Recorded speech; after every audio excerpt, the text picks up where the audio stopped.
Deixa eu te falar algo no seu coração, presta atenção. Presta atenção no que eu vou te falar aqui hoje.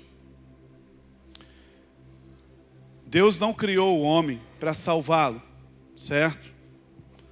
Se você pensar que Deus criou o homem para salvá-lo, você está cometendo um erro muito grande. Imagine Deus santo, como Ele é, como nós cantamos aqui, todo-poderoso.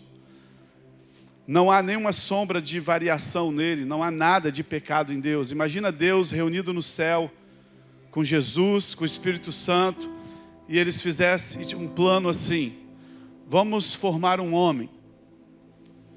E esse homem, nós vamos criá-lo perfeito, só que nós vamos dar uma chance para o diabo fazê-lo pecar, e esse homem vai pecar, e ele vai passar por todos os problemas que o pecado traz, morte, destruição.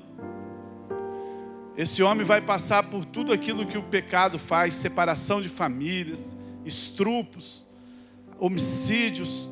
Tudo que você pensar de mal que tem nessa terra é o pecado que traz. E depois que ele passar por tudo isso, nós vamos salvá-lo. Você acha que isso seria um Deus santo? Você acha que seria isso um plano de alguém santo? Amém? Claro que não, né? Se Deus tivesse criado o homem para salvá-lo, Deus não seria santo. Deus seria cúmplice do nosso pecado. Como assim? Ele cria um ser para errar, para depois ele salvar? Esse nunca foi o plano de Deus. Deus, quando criou o homem, Ele criou o homem, a Bíblia diz, para que ele representasse o homem aqui na terra, para que ele reinasse aqui na terra, para que ele fosse a imagem e semelhança de Deus aqui na terra. E o homem então decidiu sair dos caminhos do Senhor por conta própria. Mas o plano de Deus era que o homem reinasse sobre a terra. O plano de Deus é que o homem dominasse sobre os animais, sobre os peixes. É só você ler Gênesis capítulo 1, você vai ver, capítulo 2. Você vai ver que Deus cria o homem com o propósito de reinar. No final de tudo, lá em Apocalipse capítulo 1, verso 6, diz que quando acabar tudo, Deus então vai nos entregar o reino e o sacerdócio, porque esse é o plano de Deus. Deus, quando criou o homem, Ele criou para que o homem reinasse, para que o homem dominasse sobre todas as coisas. Deus não criou o homem para que ele pecasse. Deus não criou o homem para que ele errasse e ele pudesse salvar depois. Então deixa eu falar uma coisa para você. Uma coisa que se complica muito na igreja é salvação. Deixa eu te explicar, salvação não tem nada de complicado. Salvação é apenas uma correção de rota. Fala assim comigo, correção de rota. Presta atenção, Deus criou o homem para que ele reinasse, só que em vez dele reinar, ele caiu. Eu dei o exemplo aqui já algumas vezes, no curso de Apocalipse que nós estamos fazendo, eu dei o exemplo. Imagina que você tem um filho, e você fala para o seu filho, filho, nós vamos numa festa. Então você vai tomar um banho, nós vamos na festa, e o pai dá o banho no filho, e arruma o filho todo, e fala assim, meu filho, agora você me espera, que enquanto o papai vai tomar banho, nós vamos para a festa. Qual é o propósito? Ir para a festa. Só que enquanto o pai está se arrumando, o filho cai na lama, ele se suja. Isso fala de pecado. E aí quando o pai desce para pegar o filho para ir para a festa, o filho está todo sujo. E o pai não pode levar o filho sujo para a festa. Então ele pega o filho, e ele leva o filho para o banheiro, e ele começa a dar um banho bem gostoso no filho. Aquele banho bem caprichado. Jesus falou para Pedro assim, Pedro, deixa eu lavar os seus pés. Pedro falou assim, você não vai lavar meu pé não. Jesus falou assim, se eu não lavar seu pé, você não tem parte comigo. Aí Pedro falou assim, então lava tudo, Senhor. Ele falou, não precisa lavar tudo, porque você já está banhado. Você só precisa lavar os pés. Então o pai pegou o filho e deu um banho nele. Esse banho se chama salvação. Nós estávamos sujos no pecado, mas só que o filho gostou tanto do banho, que ele falou para o pai assim, pai, deixa a gente, vamos ficar aqui tomando banho. Mas qual era o propósito? Ir para a festa. Quando Deus te deu um banho da salvação, Ele não te deu um banho com o propósito de te dar banho, não. te dar banho é só uma correção de rota, porque Ele nos criou para reinar, Ele nos criou para ir para a festa. Só que o pecado, nós caímos no pecado. Então Ele falou assim: eu preciso te dar um banho. A salvação é só um banho. Tem gente achando que a salvação é o prêmio. Não, a salvação não é o prêmio. Tem gente que se escandaliza quando você fala assim: eu sei que eu vou morar no céu. Tem certeza? Como é que você sabe que você vai morar no céu? Acha que é a coisa mais incrível do mundo dizer que eu sou salvo. A salvação é só uma correção de rota. Mas o diabo colocou tanto engano no meio das pessoas, que nem isso elas estão tendo certeza se elas têm ou não. E essa série de palavras, sabe, eu quero deixar claro para vocês, para que você nunca mais tema sobre isso. Porque, meu amado, salvação é só a matrícula da faculdade. Salvação não é algo tão grande como você acha, não. Imagine que eu sou um homem muito rico e você é uma pessoa ignorante. Lembre que ignorante não é brutalidade. Ignorante é algo que você não conhece. Por exemplo, eu sou um completo ignorante em teclado. Não sei nada disso aqui. E eu pego você e falo assim: olha, eu tenho uma faculdade e eu queria que você estudasse lá. E eu pego você, falo assim: olha, eu vou pagar a sua matrícula, eu vou te dar todo o material que você precisa, tudo o que precisar durante o ano inteiro, todos os estudos, toda a alimentação, todo o transporte, todos os livros, todo o uniforme, tudo o que você precisar, eu vou te dar para você fazer a faculdade que você sempre sonhou, a faculdade de medicina. E aí você vai lá comigo, eu faço a sua inscrição, pago a sua inscrição e garanto para você que você nunca vai ter problema com a faculdade de dinheiro. O que foi isso? Isso foi uma matrícula. Você já é médico? Sim ou não? Não. Você só foi matriculado. A matrícula é de graça. Eu sou muito rico, eu paguei para você. O diploma, você vai ter que estudar. Quem está fazendo o curso de Apocalipse sabe o que eu estou falando. A salvação é só a matrícula. Nós estávamos lá fora, completamente ignorantes. Deus falou assim: eu vou te dar tudo, tudo que você precisa. E Ele te matriculou no reino de Deus. Agora cabe você se formar. Mas não é o assunto de hoje. O assunto de hoje é só a matrícula. Para que você nunca mais esqueça na sua vida que a salvação não tem nada a ver com você. A salvação de Deus é dada aos homens para a eternidade. Portanto, meu amado, não há possibilidade de um cristão perecer. Não há possibilidade, uma vez que você é salvo. Veja bem que eu não estou falando que você não possa ser disciplinado pelos seus erros, porque em 1 Coríntios, capítulo 5, verso 20, hoje eu vou ler muito, hoje na verdade eu não vou pregar, eu só vou dar uma aula, um curso. 1 Coríntios, capítulo 5, eu coloquei a lista aí, está aí com vocês, né, eu preciso dos versículos. Fala que todos nós vamos comparecer diante do tribunal de Cristo para sermos julgados de acordo com as nossas obras. Quem fez o bem para ser recompensado, quem fez o mal para ser punido. Então, quando eu falo que a salvação não se perde, eu não estou dizendo que você não será disciplinado. Se caso você fizer do seu presente algo que você não deveria fazer. Então, um cristão, ele não pode perder a salvação. É impossível um cristão perder a salvação. Uma vez que nós somos salvos diante de Deus, nós somos salvos eternamente. E eu quero te dar hoje, pelo menos nesses dias, pelo menos 10 situações na Bíblia, 10 provas que você vai entender que a salvação é eterna. Amém? Está tudo certo, meus versículos aí? Eu dei a folha, obrigado. Primeira coisa para você entender nessa noite: a graça e o amor de Deus. Entenda bem, todos nós sabemos que a salvação é pela graça. Bom, é difícil falar assim, porque sempre vai chegando pessoas e às vezes ainda não sabem muito bem o que é graça. Eu, por exemplo, fiquei 18 anos na igreja para aprender o que era graça.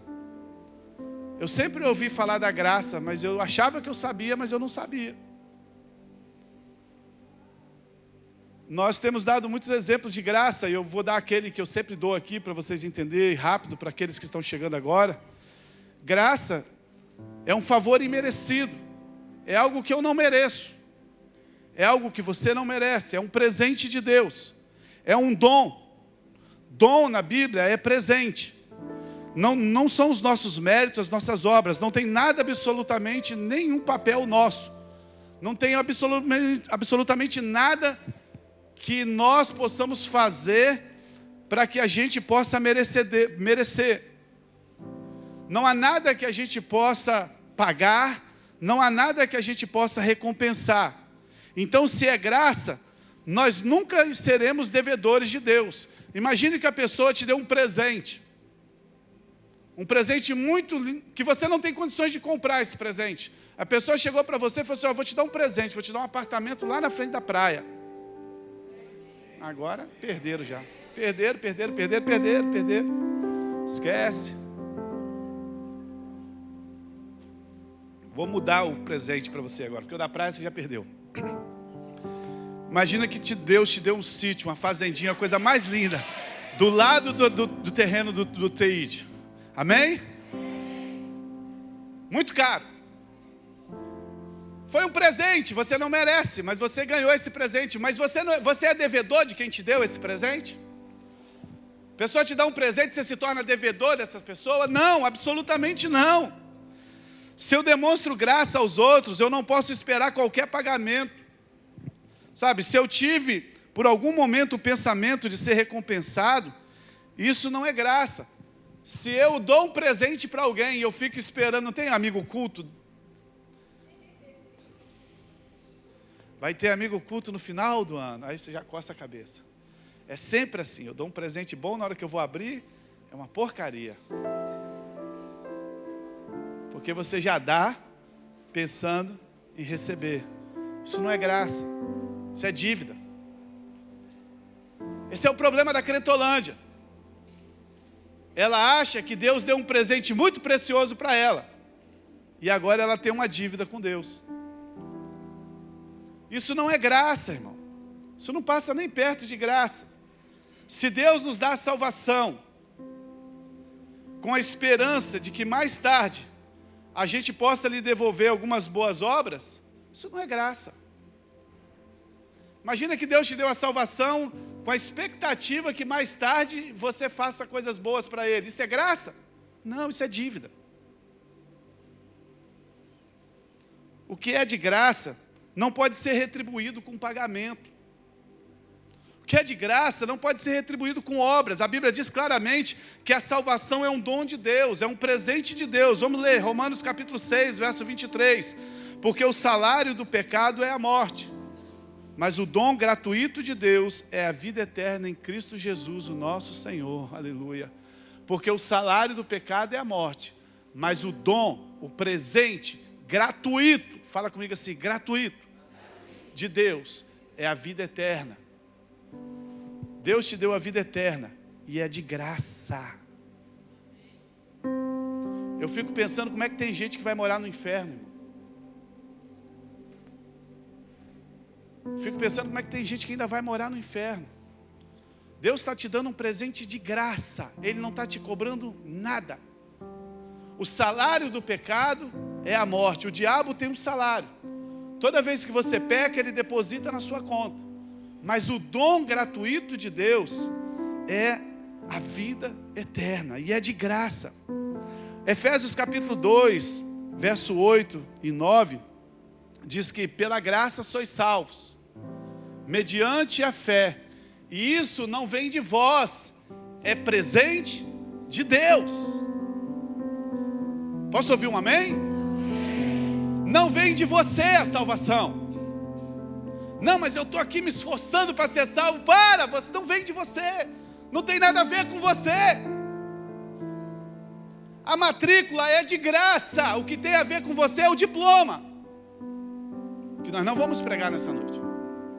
A matrícula na faculdade é de graça. O banho, para nós que estávamos sujos, é de graça. Porque pela graça sois salvos, mediante a fé. Isso não vem de vós. O dom de Deus é a vida eterna. O presente de Deus é a vida eterna. Portanto, Não é possível perder a vida eterna que nós recebemos, porque Ele te deu, foi de graça. Deus não pode dar algo para depois pedir de volta. Você já teve um namoro que você terminou? Eu nunca tive isso, porque eu casei com a primeira menina que eu namorei, né?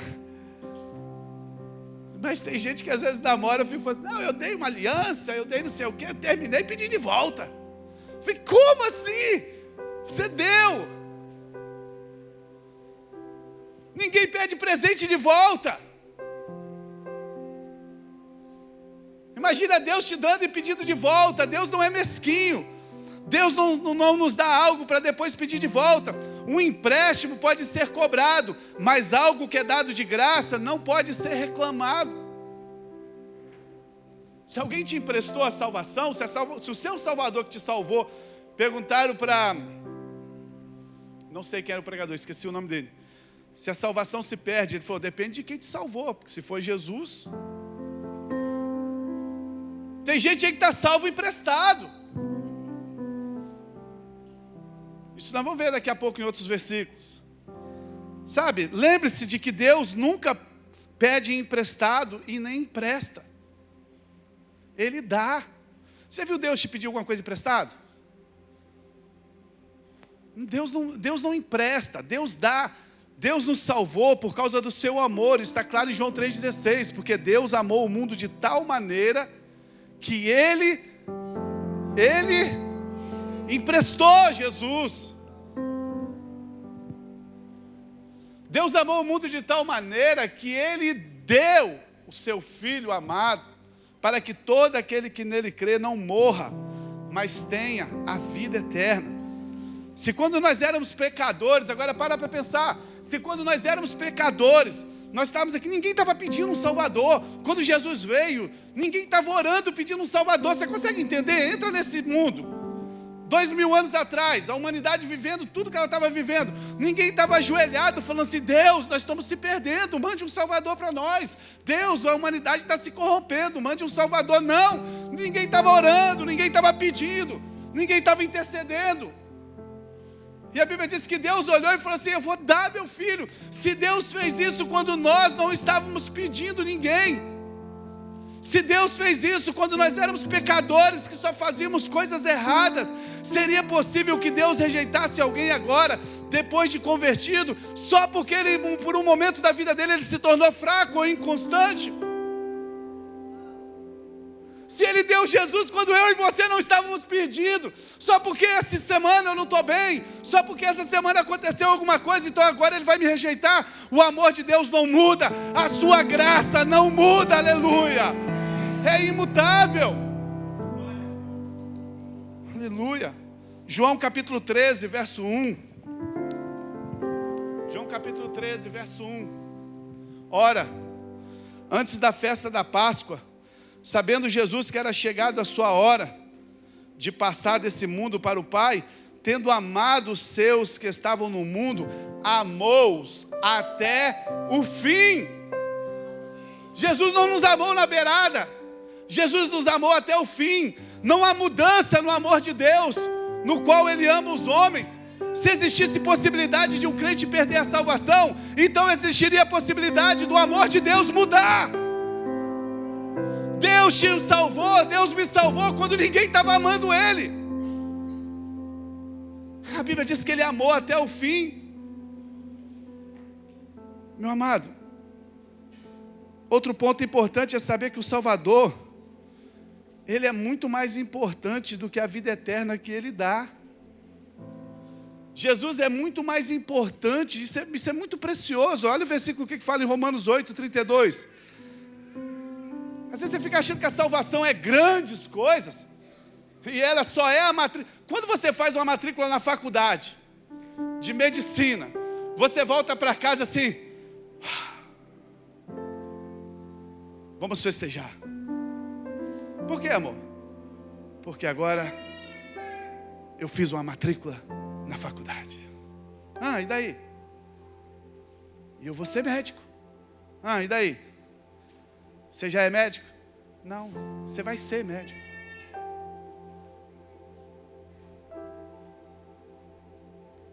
Deixa eu falar para você, irmão.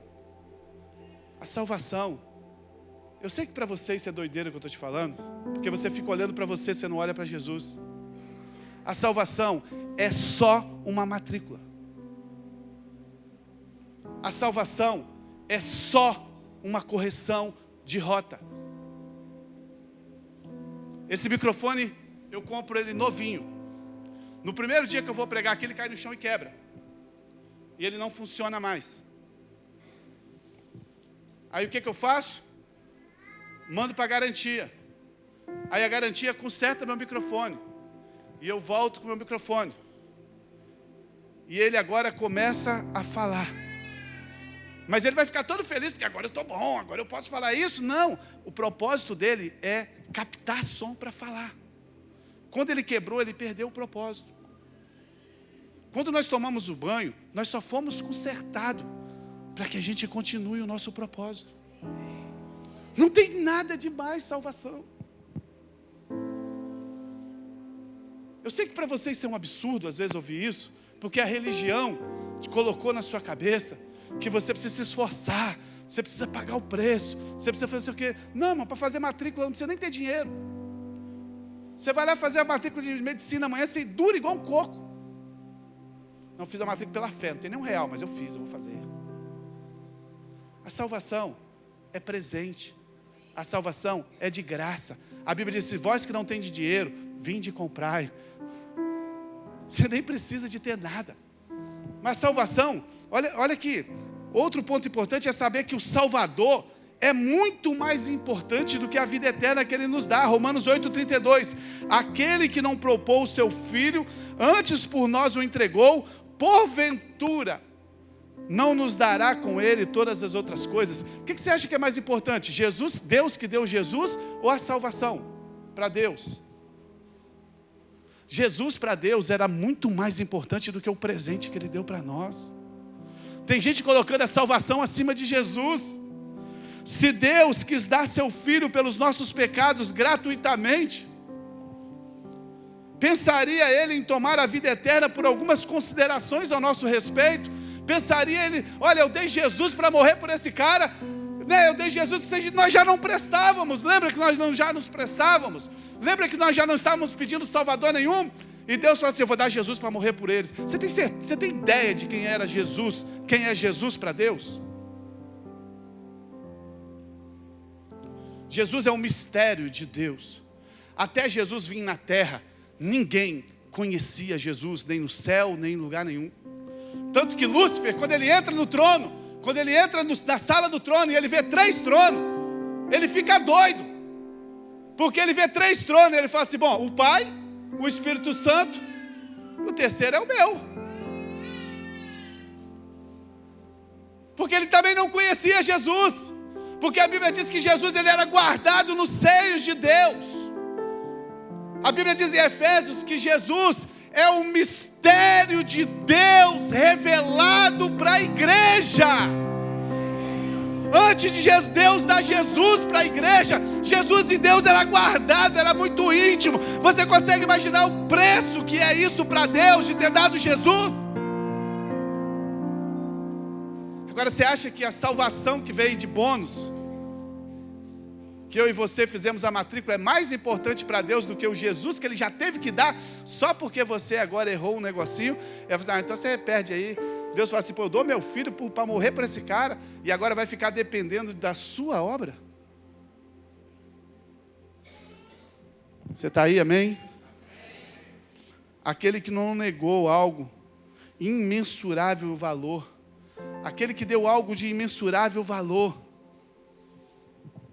sabe, uma vez que Deus nos deu o seu Filho unigênito, como Ele pode pedir a salvação de volta?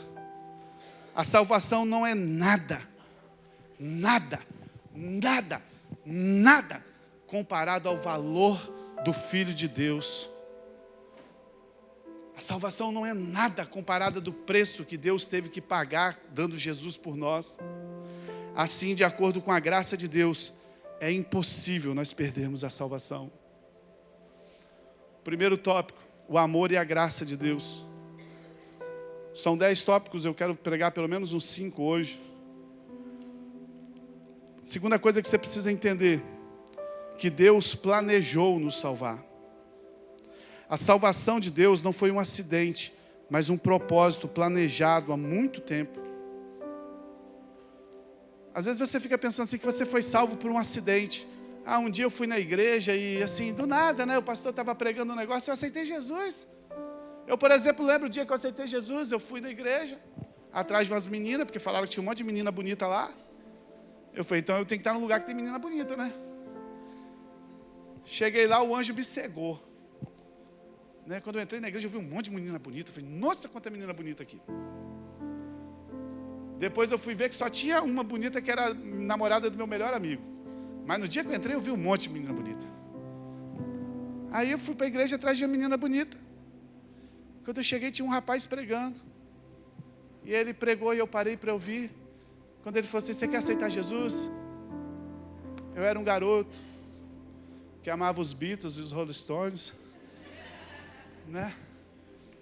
E aí, quando eu olhei, eu estava lá na frente chorando, aceitando Jesus. 1987, a maioria de vocês nem era nascido.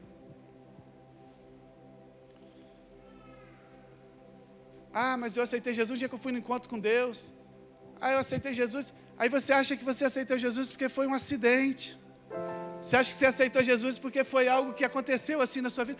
Me chamaram para ir num culto, sabe? Eu fui lá no culto, aceitei Jesus. Era de graça mesmo, era um presente, eu aceitei. Tem gente que não aceita presente. Acho incrível isso. A pessoa fala assim, você quer receber Jesus para morar na salvação, na eternidade? Levanta a sua mão, a pessoa fica assim. Presente, maior de todos, mas isso cada um dá conta de si. E a pessoa acha que é um presente. Deixa eu te falar, em 1987, Deus já tinha planejado a minha salvação. No dia que você foi salvo, Deus já tinha planejado a sua salvação. Romanos capítulo 8, verso 29 e 30, diz assim, portanto, ao que antes conheceu, deixa eu ler na versão de vocês aqui, também o predestinou para serem conforme a imagem do seu Filho, a fim de que ele seja o primogênito entre muitos irmãos, aleluia. Verso 30, e os que predestinou, a esse também chamou, e os que chamou, a esse também justificou, e os que justificou, a esse também glorificou. A sua salvação foi chamada por Deus, a sua salvação foi planejada por Deus. O texto de Romano é uma corrente onde o primeiro elo é o conhecimento prévio de Deus. Deus já sabia como você seria salvo. O segundo elo dessa corrente foi predestinado. O terceiro é o chamado. O quarto é a justificação. E o quinto é a glorificação.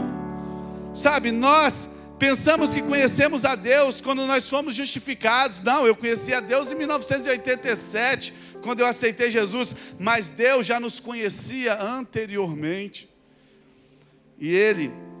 E aqueles que Ele conheceu, está dizendo o texto assim, Ele marcou.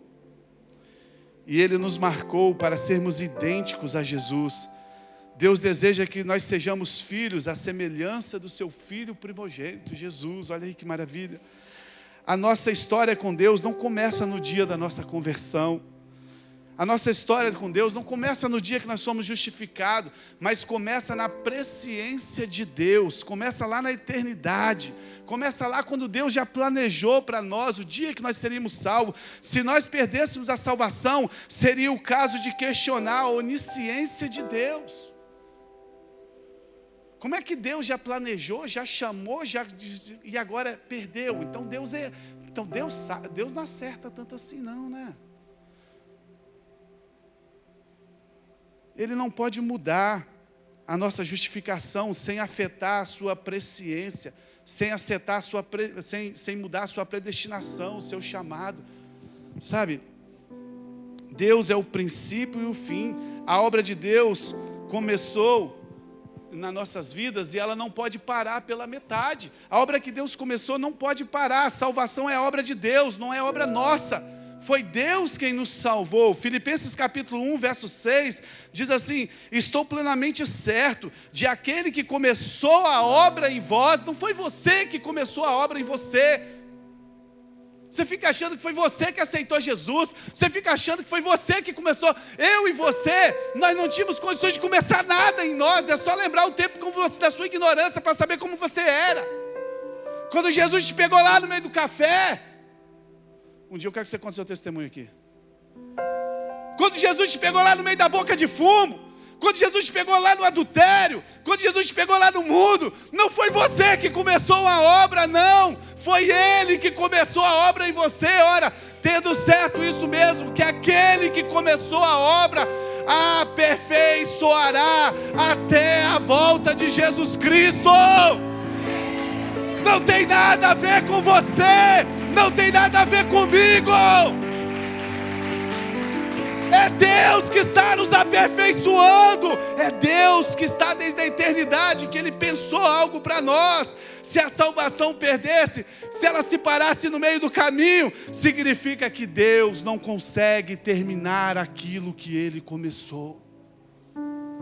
Você tem ideia disso? Você tem ideia disso que eu estou te falando?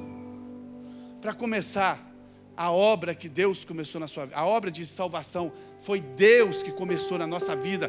Não foi você que começou. Não foi você que aceitou Jesus, não. Até o nosso respirar vem de Deus. Ele criou todos os meios e todas as formas para você ir para Ele. Ele começou uma obra e é Ele que vai terminar essa obra. Se essa obra parar no meio do caminho, significa que Deus falhou. Quando você fala que a salvação se perde, você está dizendo que Deus falhou. É muito mais do que só uma religião. É ofender a Deus. É dizer que Ele não tem condições de terminar o que Ele começou. Tem uma coisa mais ofensiva para um homem quando você diz para ele que ele não termina o que ele começa? É só a sua mulher falar para você assim: amor, tudo você começa aqui em casa, você não termina, né? Você falou que ia trocar a lâmpada, não trocou até agora. Você começou a fazer aquilo ali, ó, parou lá, tá do mesmo jeito ainda. Tá as mulheres aí assim, ó. Para, irmã, só estou dando um exemplo. Tem algo mais ofensivo para o homem do que ouvir isso para a mulher? Quando você fala que a salvação se perde, você está falando que Deus não tem condições de terminar a obra que Ele começou. Isso é impossível. Ele começou ela na presciência dEle, na eternidade. E Ele vai nos levar até a glorificação.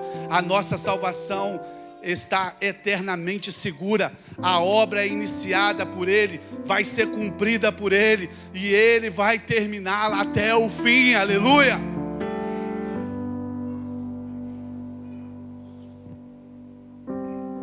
Terceiro ponto. Esse aqui é forte. Fomos feitos filhos de Deus.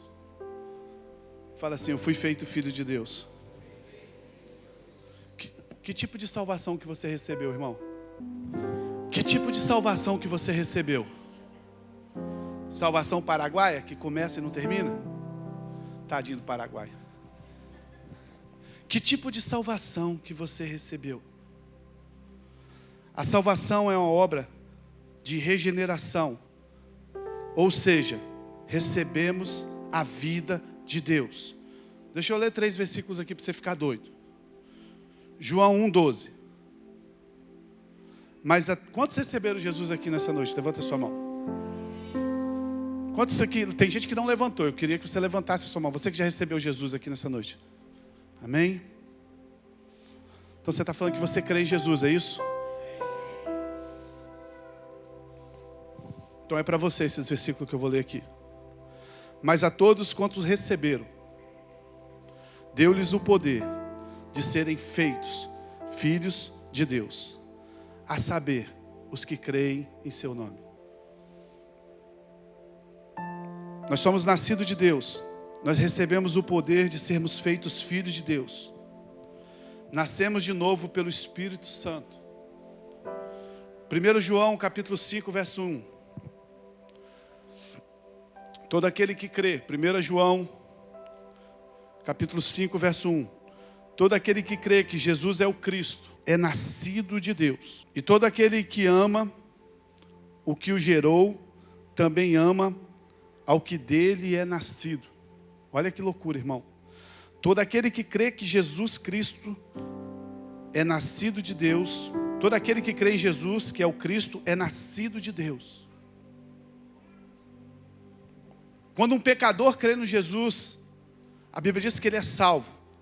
E a Bíblia diz que Deus dá a ele uma nova vida, amém? Amém? Concordamos com isso? Sabemos então que Deus nos gerou como seus filhos. Então presta atenção. Você estava lá naquela vida que você estava. Você creu em Jesus. Você aceitou Jesus. A Bíblia que está aí no seu colo, na sua mão, na sua casa, onde você está dizendo que no dia que você fez isso, você se tornou filho de Deus. Amém?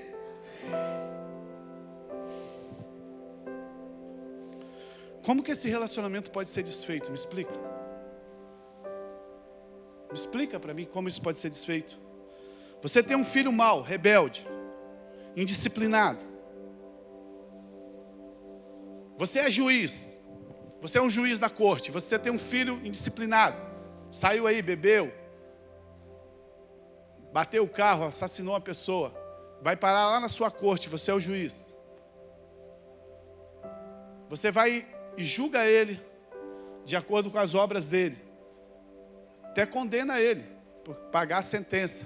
Agora deixa eu te falar, ele vai deixar de ser seu filho? No tribunal você é juiz. A Bíblia diz que Deus vai julgar os filhos dele pelas obras. Mas vai deixar de ser filho por causa disso? Um mau filho também é nascido do seu pai. Um mau filho também compartilha uma mesma vida. E o mesmo acontece entre nós e Deus. A Bíblia diz que nós recebemos o poder de sermos filhos. Mesmo se tornarmos desobedientes e indisciplinados, ainda somos filhos de Deus. É uma questão de natureza. É uma questão de não de relacionamento. É uma questão de natureza. Não há como mudar isso. Eu te pego na Bíblia dezenas e dezenas de textos que diz que o dia que você aceita Jesus, você se torna filho de Deus. Agora eu quero que você me dê um texto na Bíblia, um só, que no dia que você for indisciplinado, você vai deixar de ser filho de Deus. O filho pródigo aprontou o que ele aprontou. No dia que ele caiu a ficha, o que ele falou assim? Vou voltar para a casa do meu patrão. Ele falou assim, vou voltar para a casa do meu pai. Eu te mostro dezenas de textos na Bíblia que diz que o dia que você aceitou Jesus, você se tornou filho. Mas eu quero que você me mostre um texto na Bíblia que diz que o dia que você errou, você deixou de ser filho. Você já viu alguém nessa terra deixar de ser filho?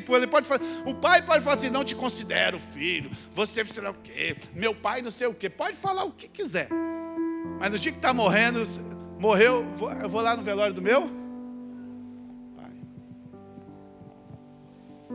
Não existe metamorfose de transformação de filho para criatura. Não existe.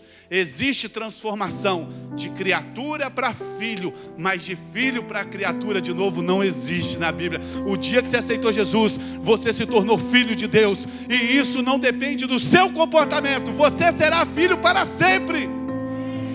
A única alternativa para acabar com o relacionamento de um pai e filho é a morte de um dos dois. Certo? Pode dar a vida toda complicada aqui na terra. Vai ser pai e filho para da vida. A única forma de quebrar esse relacionamento é a morte de um dos dois. Agora presta atenção. Deus morre? Deus não morre. Aí deixa eu te falar. Você que aceitou Jesus, você morre? Hein? Nunca mais. Jesus falou assim, a vida que eu te dei, ela é eterna. Nunca mais. A Bíblia diz que nós passamos da morte para a vida. Não tem a morte, não tem mais poder sobre nós. Então não tem como acabar mais o relacionamento de pai e filho. Deus não morre e a gente não morre. Nós seremos eternamente filhos de Deus. Aleluia! Oh!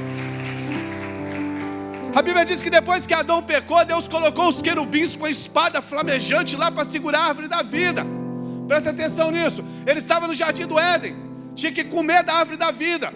Toda vez que eles comessem da árvore da vida, eles viveriam eternamente. Eles pecaram. Deus colocou 2 querubins com espadas flamejantes lá para que eles não entrassem, porque Deus falou assim: não deixa eles entrar, porque se eles entrar, eles vão comer do fruto da árvore da vida e eles vão viver eternamente.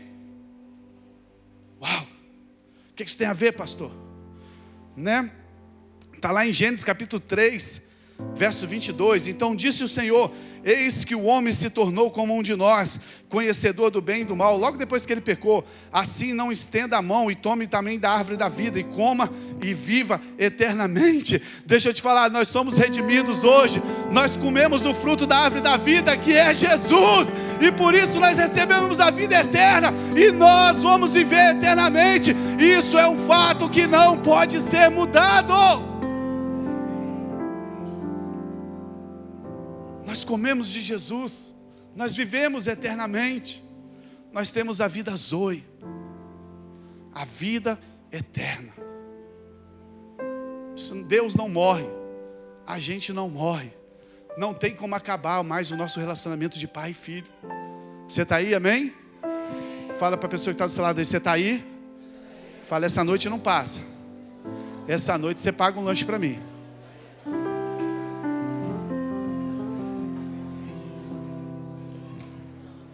Deixa eu complicar mais um negócio aqui. 4. Fiz os PowerPoint, mas não veio, tá, irmão? Então, eu mando no grupo lá da família para vocês, dos temas. 4. Agora, nós somos membros de Cristo. Membros de Cristo. Bota a sua mente para funcionar. Membros de Cristo. Cristo a cabeça, nós somos membros de Cristo. 1 Coríntios 6, 7. Quando nós fomos salvos, presta atenção, quando nós somos salvos, nós não fomos apenas regenerados, nós nos tornamos um espírito com o Senhor. Além disso, nos tornamos membros do seu corpo. 1 Coríntios 6, 17. Mas aquele que se une ao Senhor é um espírito com Ele. Presta atenção, no dia que você aceitou Jesus, você se uniu ao Senhor, e você se tornou um espírito com Ele. 1 Coríntios capítulo 12, verso 27. Ora, vós sois o corpo de Cristo, e individualmente membros desse corpo. Então presta atenção, a Bíblia está dizendo que no dia que você aceitou Jesus, o seu espírito se tornou um com o de Deus. Quando o homem casa com a mulher, ele se torna uma só carne. A Bíblia está dizendo que quando nós aceitamos Jesus, nós nos tornamos o mesmo espírito com Deus. E depois em Coríntios nós lemos agora que, ora, vós sois o corpo de Cristo, seus membros em particular. 1 Coríntios 6,15 agora. Não sabeis que os vossos corpos são membros de Cristo? E eu, porventura, tomaria um membro de Cristo e faria membro de uma meretriz? Absolutamente não. Quando um pecador se converte, ele não apenas recebe a regeneração e a vida eterna, mas a Bíblia diz que ele se torna o corpo de Cristo, para se tornar membro de Cristo. Se fosse possível agora perecermos, significa que o corpo de Cristo seria mutilado. 1 Coríntios capítulo 12, verso 26. De maneira que, se um membro sofre, todos sofrem com ele. Se um deles é honrado, todos com ele são honrados. Esse texto de 1 Coríntios, nós lemos que se um membro do corpo sofre, todos os membros sofrem. Se um membro tiver que ir para o inferno, então todos os outros membros sofreriam. Então presta atenção. Nós estamos no corpo. Seu dedinho lá embaixo doeu. A unha cravada lá embaixo. Como é que você chega na igreja andando?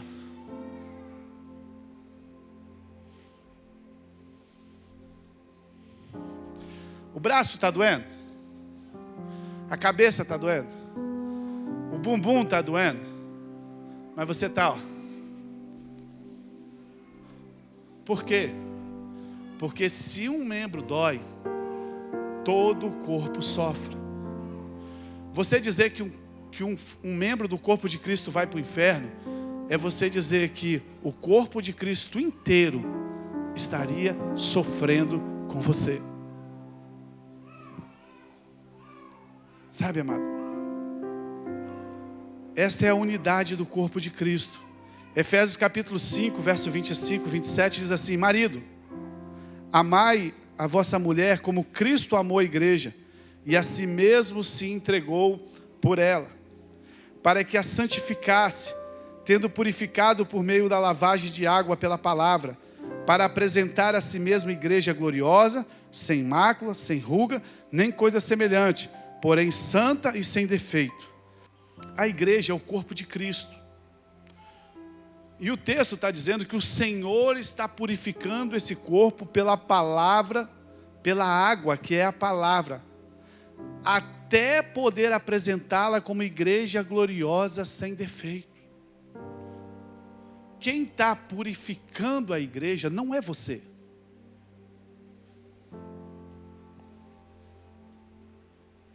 O problema é que você confunde o diploma da faculdade com salvação.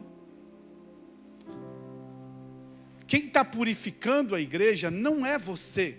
O Senhor está purificando o próprio corpo dele, que é a igreja, para que ele apresente essa igreja gloriosa. Mas se um membro pudesse perder, então nós teremos um corpo mutilado e não um corpo perfeito. Assim, um membro do corpo não pode se perder jamais. Uma vez salvo, ele será salvo para sempre, porque o próprio Senhor está terminando a obra que ele começou. Sabe, amados? Não deixe o diabo te enganar com a matrícula. Não pense porque você veio à igreja, você aceitou Jesus, agora acabou tudo para você. Não, só está começando a sua vida espiritual. Só está começando a sua caminhada. Você só fez a matrícula no reino de Deus. Paulo diz assim, olha, quando nós aceitamos Jesus, nós somos colocados numa pista para correr a corrida. Agora olha o que esse texto diz, 5, nós somos casa espiritual de Deus. Quando um cristão individualmente se reúne, a Bíblia diz que nós nos tornamos um templo. Todo cristão é como uma pedra nesse edifício. E o Senhor é o alicerce, Jesus é o alicerce, e nós estamos sendo construída uma casa em cima desse alicerce, sabe? Ele é o fundamento. Jesus é o grande fundamento, a grande pedra, e nós somos as pequenas pedras que estamos sendo edificadas sobre ele. Efésios, 1 Pedro capítulo 2, 5 diz assim: também nós mesmos, pedras que vivem, sois edificadas casa espiritual, para ser de sacerdócio santo. Então presta atenção, nós somos as pequenas pedras que estão construindo a casa de Deus aqui nessa terra, o santuário. Agora presta atenção, se houvesse possibilidade de um crente perecer, então a casa de Deus teria uma aparência muito desagradável, parecendo uma casa velha. Imagina, o fundamento é Jesus, nós somos as pedras. Hoje perde uma pedra, amanhã perde uma outra pedra. Hoje coloca uma pedra, amanhã tira outra pedra. Assim as paredes estariam cheias de buracos. Deus é o planejador, é o arquiteto. Ele separou o material para a edificação da sua casa. Nem uma pedra escolhida será tirada. Sabe, as pedras, elas são encaixadas. pelo próprio Deus. Quando Deus construiu o templo de Salomão, sabe, os arquitetos encaixaram as pedras com muita perfeição para fazer o templo de Salomão. Não tinha martelo, não tinha ferro quebrando as pedras eram feitas em outros lugares e elas eram encaixadas no templo, e ficou tão lindo aquele templo. Agora você acha que Deus ele vai perder dos homens que fizeram o templo de Salomão? Deus está quebrando você, Deus está lapidando você, Deus está te encaixando na casa dEle, no templo dEle, sabe? Ele próprio está edificando. Nós somos parte do templo de Deus, nunca podemos ser retirados da onde Deus nos colocou. Nós somos casa de Deus, nós somos edifícios de Deus, sabe? Às vezes a gente fica olhando para a gente, né? E a gente fica olhando para as nossas limitações, e a gente pensa que a gente não consegue. Deixa eu te falar, amado, é Deus que está fazendo em você. A obra que Deus começou, é Deus que começou, não tem nada a ver com você. Sabe, eu queria falar o último ponto hoje, eu deixo para terminar o resto do domingo. Sabe, nós somos um presente dado por Deus a Jesus. Quando você ama e você vai dar um presente para alguém, como que você escolhe o presente da pessoa que você ama? Ah, dá isso aí mesmo, qualquer coisa aí tá bom, né? Ah, vamos ali na loja de 99 ali, pega esse negócio aí, é só para não esquecer. É assim, quando você vai dar um presente para alguém que você ama, é assim?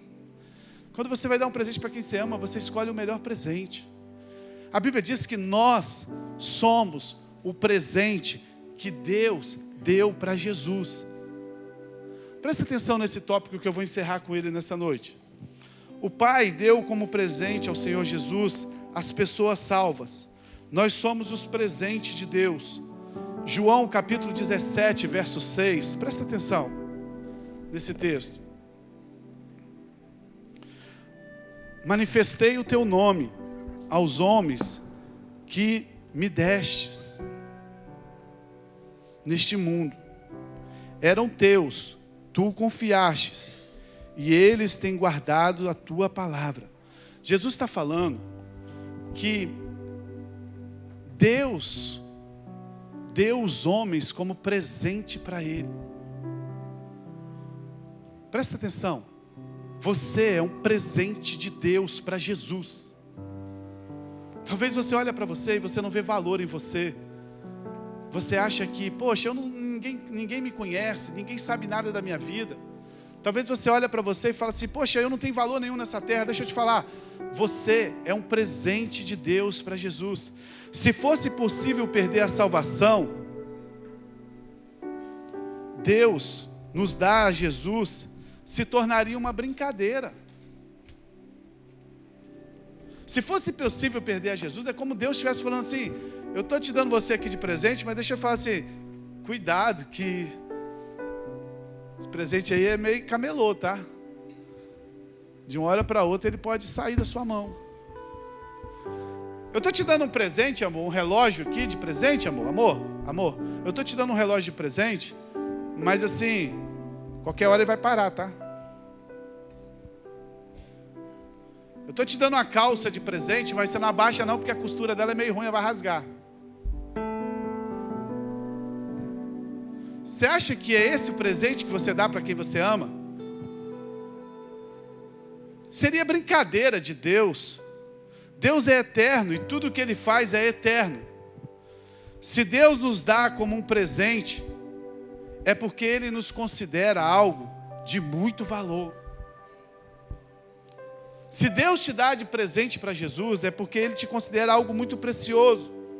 Se viéssemos a nos perder, poderia significar que o presente seria sem valor de nenhum. Significa que o presente não teria nada de bom. Mas considere a situação. Se depois de nós termos sido dado como presente, viéssemos a nos perder, isso poderia significar que o Senhor Jesus não foi cuidadoso com aquilo que Ele recebeu. Amor, eu estou te dando esse relógio, E esse relógio é um relógio muito caro. Esse relógio é um Rolex preciosíssimo. Aí a minha esposa sai, vai no primeiro lugar que ela vai no shopping, vai lavar a mão, tira o relógio e deixa, ela esquece lá. Ela seria o quê? Ela seria irresponsável. Se viéssemos a nos perder, significa que o presente que nós demos, que Jesus, ele não teria sido cuidadoso. Olha o que João 17:12 diz. Presta atenção nisso aqui, amados, eu estou terminando. Quando eu estava com eles, Jesus falou em João 17:6, que Deus deu nós como presente para ele. Agora em João 17:12, ele diz assim: quando eu estava com eles, eu os guardava em teu nome que me destes, eu os protegi, nenhum deles se perdeu. O Senhor diz claramente que ele nos guardou, a todos que ele recebeu do Pai. Todos que foram dados a Jesus serão eternamente guardados por ele. Se você falar que um cristão perde a salvação, você está falando que Jesus, ele não te guardou direito, ele foi relaxado. Deus nos deu de presente para Jesus, porque você pensa que a salvação tem a ver com você, mas a salvação não tem a ver com você. A salvação tem a ver com Deus. Ele planejou, ele começou a obra. Porque se a salvação dependesse de você, até hoje você não teria as condições de ser salvo. Tudo foi planejado por Deus. João 6,37, todo aquele que o Pai me dá, esse virá a mim, e o que vem a mim, de modo nenhum o lançarei fora. Coloca para mim João 6,37. Todo aquele que o Pai me dá, virá a mim. Quantos aqui já foram a Jesus? Fica de pé nessa noite. Quantos aqui já foram a Jesus?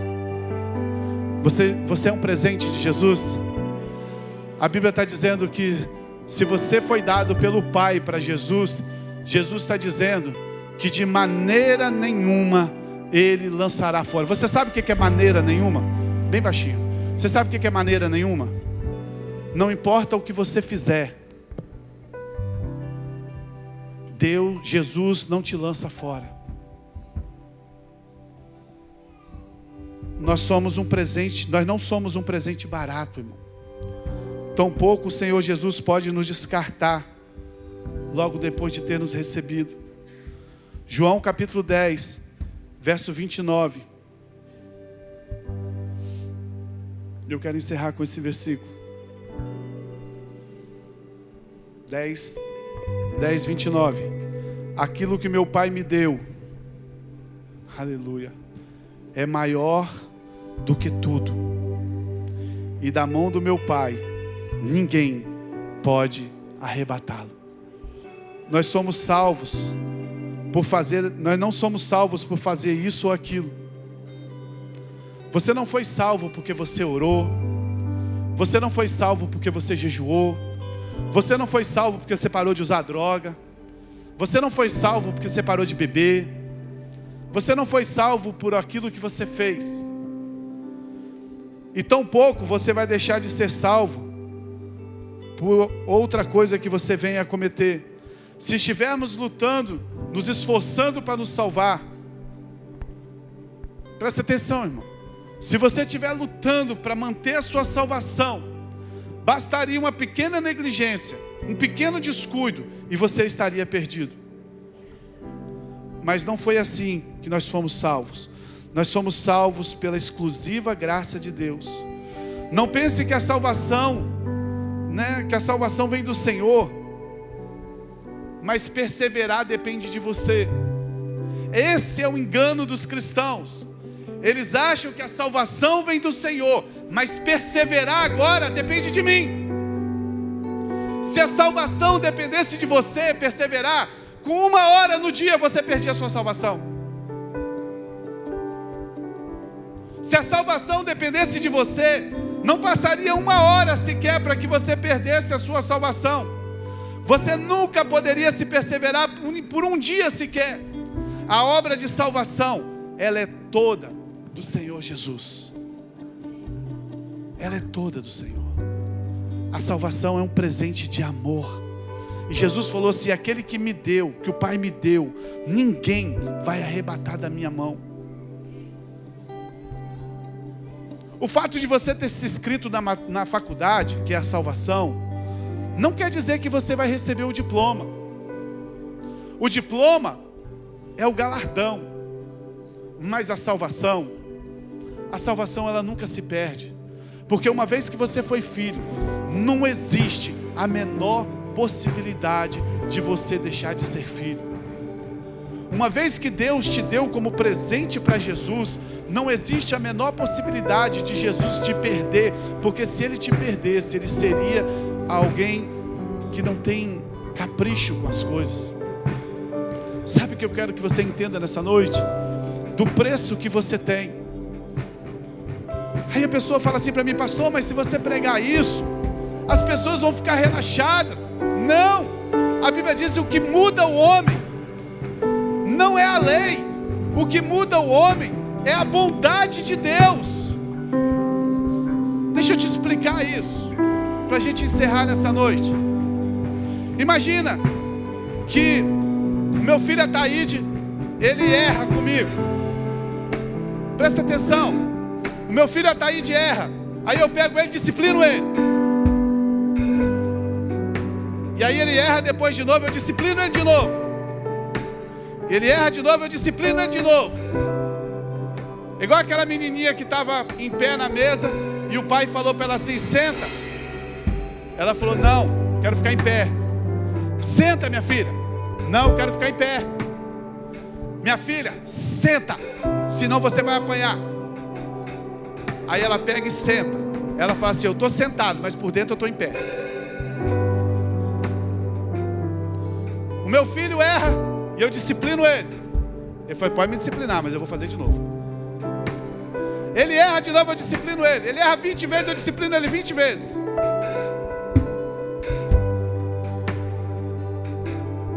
A Bíblia diz que é a bondade de Deus que nos muda, não a disciplina. Presta atenção. É uma coisa que tem acontecido muito nas igrejas hoje. O meu filho erra e eu disciplino ele. Mas eu pego o que Deus está ensinando, porque ele é filho. Ele erra comigo e eu amo ele. Aí sabe o que ele faz?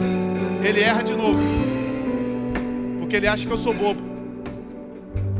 E quando ele errar para a segunda de vez, o que eu faço com ele? Eu amo ele de novo. Sabe o que ele vai fazer? Errar de novo, porque ele continua achando que eu sou bobo. E ele erra a terceira vez, eu amo ele de novo. Na quarta vez ele vai falar assim: caramba, toda vez que eu erro com ele, ele me ama. Na quinta vez, ele vai falar assim: sabe uma coisa? Toda vez que eu erro com aquele cara, ele me ama. Pai, ele me ama mesmo, né? Não vou errar não. Não vou errar não. A Bíblia diz que é a bondade de Deus que nos muda. Você erra com Deus. Ah, quer dizer que eu sou salvo e não perco a salvação? Não, não perde não. Ah, então eu posso errar. Aí você erra, quebra a cara. Aí Deus vai e te ama. Porque quando você erra, você não muda Deus. O problema fica com você. Deus não precisa te disciplinar, porque você já está colhendo o seu erro. Aí você erra, Deus vai e te ama. Acha esse versículo para mim aí, é Romanos, acho que é 6, alguma coisa aí, que é o amor de Deus que nos muda, é a bondade de Deus que nos muda. Aí você erra com Deus, Deus te ama. Você erra de novo, Deus te ama. Ah, mas eu não perco salvação, então eu posso errar de novo. Aí você erra de novo, Deus te ama. Vai chegar uma hora que você fala assim: caramba, você quer saber de uma coisa? É como aquele cara que tinha uma dívida muito alta, muito alta. Quem teve uma dívida aqui, irmãos? Não fale. Mas não é essa dívida que eu estou falando, não. Eu estou falando de uma dívida impagável. Eu e você tínhamos uma dívida impagável. Nós não tínhamos como pagar a nossa dívida, porque o salário do pecado é a morte. Nós não tínhamos como pagar o preço da morte. E aí o cobrador veio na nossa porta cobrar. No dia que ele bateu na porta para cobrar, ele falou assim: eu quero receber. E eu falei: não tem dinheiro. Ele falou: você não tem dinheiro, então eu vou te matar. E ele pega o revólver para me matar. Na hora que ele vai me matar, minha mãe pula na frente e toma o tiro para mim. Tá paga a dívida, porque alguém tinha que morrer. Foi isso que Jesus fez por você. Nós tínhamos uma dívida que não tinha como pagar. Na hora que o diabo veio matar a gente, que ele foi dar o tiro, Jesus pulou na frente e morreu por nós. Pagou a dívida que nós não podíamos pagar.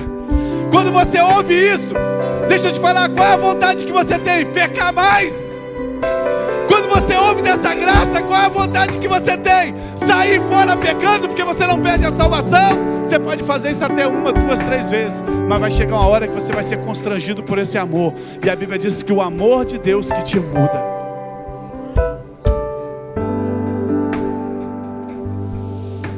Essa tarde o Ataíde contou uma experiência para mim do filho dele, que o filho dele errou.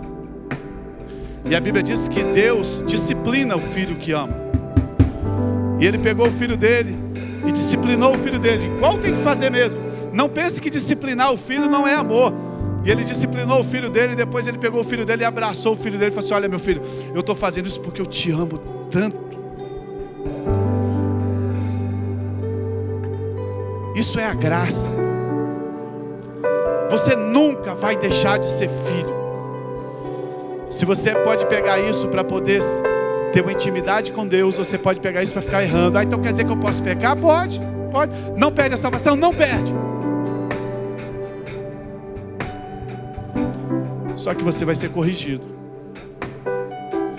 Mas você pode pegar isso e falar assim: caramba, ele tomou o tiro por mim, ele morreu por mim. E a bondade de Deus vai trazer essa mudança para você.